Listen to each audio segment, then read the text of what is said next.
یوسف علیہ السلام زلیخا کے غلام ہو کر نماز نہیں چھوڑے۔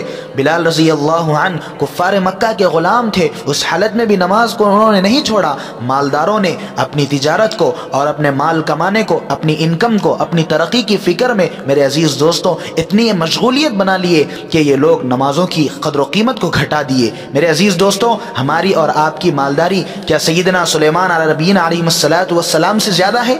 وہ ہواؤں کے، جنات کے مالک تھے، درند چرند ساری دنیا کی مخلوق ان کی زبان کو جانتی تھی۔ کیا ہم سب کی زبان کو کائنات کی کوئی مخلوق جانتی ہے؟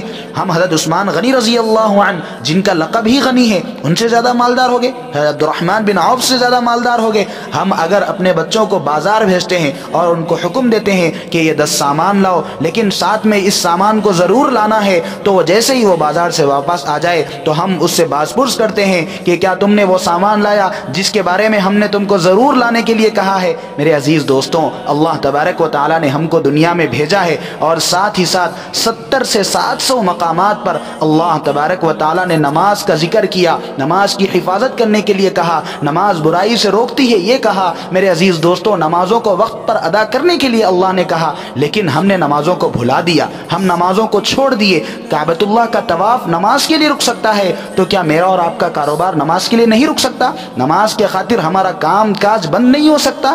ہمارا بزنس کعبے سے زیادہ بڑھ گیا، کعبے کے طواف سے زیادہ بڑھ گیا۔ کائنات کے ہر ذرے کو آپ علیہ السلام نے نماز سے جوڑا ہے۔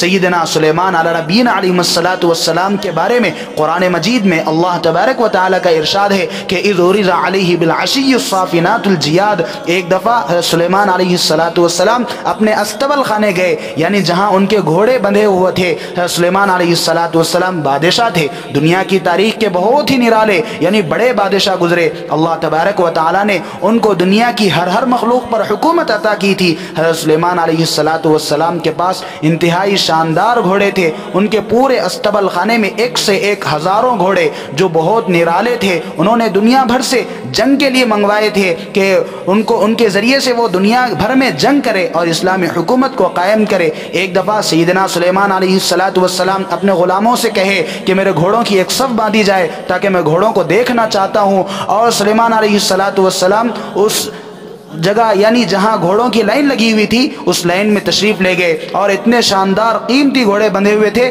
کہ سلیمان علیہ السلام ان کو دیکھتے جا رہے تھے۔ ظاہر ہے کہ جب آدمی کسی چیز کو دیکھتا ہے اس میں اتنا مشغول ہو جاتا ہے، اس میں اتنا منہمک ہو جاتا ہے، اتنا انہماک ہوتا ہے کہ سلیمان علیہ السلام کو پتہ ہی نہیں چلا کہ عصر کا سورج ڈوب گیا اور مغرب کا وقت ہو گیا، عصر نہیں پڑے۔